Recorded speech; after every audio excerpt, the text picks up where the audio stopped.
এই ছবিটি হচ্ছে শহীদ জিয়ার বিশাল জানাজার নামাজের ছবি। সেখানে প্রায় কয়েক লক্ষ মানুষ উপস্থিত ছিল।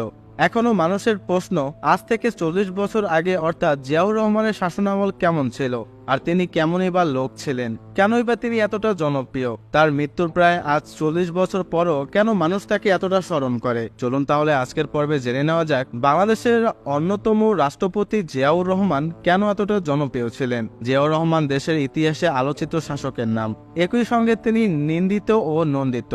ব্যক্তিগতভাবে তিনি ছিলেন প্রচন্ড সৎ একজন মানুষ। পররাষ্ট্রনীতিতে তিনি ব্যাপক সফল ছিলেন। তিনি কিছু গণমুখী সামাজিক ও অর্থনৈতিক কর্মসূচি গ্রহণ করেন যা সাধারণ মানুষকে আকৃষ্ট করেছিল। খাল খনন কর্মসূচি এর অন্যতম। ওই সময় তিনি ১৫০০-এর বেশি খাল খনন ও পূর্ণ খনন করেছিলেন, যার অর্থনৈতিক সুফল সাধারণ জনগণ পেয়েছে। ১৯৭৭-৭৮ সালে খাদ্যশস্য রেকর্ড পরিমাণে উৎপাদিত হয়েছিল। প্রবৃদ্ধির হার ছিল ৬.৪%।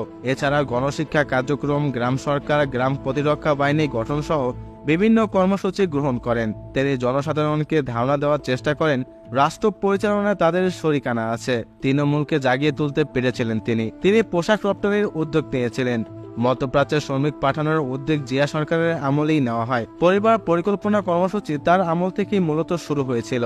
তিনি বাকশালের নেগর এবং এদেশের মানুষকে মুক্তি দিয়েছিলেন, ফিরিয়ে দিয়েছিলেন তাদের গণতান্ত্রিক অধিকার। জিয়াউর রহমান ইচ্ছে করলে বাকশালী সংবিধান বহাল রেখে খুব সহজেই রাষ্ট্র ক্ষমতা কক্ষিগত করে রাখতে পারতেন, কিন্তু তিনি সেটা কখনোই করেননি। একদলীয় স্বৈরশাসনের অবসান ঘটিয়ে বহুদলীয় গণতান্ত্রিক ব্যবস্থা পুনর্বহাল করেন। জিয়াউর রহমান আরেকটি মহৎ অবদান এদেশের সংবাদ মাধ্যমকে স্বাধীনতা ফিরিয়ে দেওয়া। বাকশাল সরকার 4টি দৈনিক পত্রিকা রেখে দেশের সব পত্রিকা বন্ধ করে দিয়েছিল। জিয়াউর রহমান সে নিষেধাজ্ঞা তুলে সব সংবাদপত্রের স্বাধীনতাকে অবারিত করে দেন। জিয়াউর রহমান সে নিষেধাজ্ঞা তুলে নিয়ে সংবাদপত্রের স্বাধীনতাকে অবরিত করে দেন। সরকারি বেসরকারি পর্যায়ে বহু পত্রিকা প্রকাশিত হয়। ওগুলোর মধ্যে কিছু পত্রিকা জিয়া সরকার এমনকি প্রেসিডেন্ট জিয়াকে ব্যক্তিগতভাবে আক্রমণ করে সংবাদ নিবন্ধ প্রকাশ করলেও তিনি কখনোই ক্ষুব্ধতা প্রকাশ করেননি। এদেশে আর্থসামাজিক উন্নয়নের লক্ষ্যে জিয়াউর রহমান তার ঐতিহাসিক 19 দফা কর্মসূচি দিয়েছিলেন। জিয়াউর রহমানের 19 দফা পর্যালোচনা করলে এ সত্যটি প্রবৈবাদ হয়ে ওঠে। তার সে উন্নয়ন পরিকল্পনায় বাংলাদেশের অর্থনীতি, সমাজনীতি, শিক্ষা, সংস্কৃতি, চিকিৎসা, গ্রাম উন্নয়ন, নারীর ক্ষমতায়ন সহ সবকিছুই অন্তর্ভুক্ত ছিল।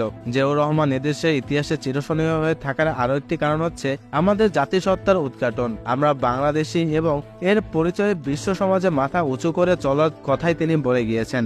ভাষাগত সাদৃশ্যের কারণে প্রতিবেশী একটি দেশের একটি অঙ্গরাজ্যের নাগরিকদের সাথে আমাদের জাতীয়তাকে গুলিয়ে ফেলা হয়েছিল। পররাষ্ট্রনীতিতে তার দুটি উল্লেখযোগ্য সাফল্য হচ্ছে ভারতের সঙ্গে ফারাক্কা চুক্তি ও সার্ক গঠন। আঞ্চলিক রাজনীতি ভারতকে এককভাবে মোকাবেলা করা দুষ্কর ছিল। এ অবস্থায় তিনি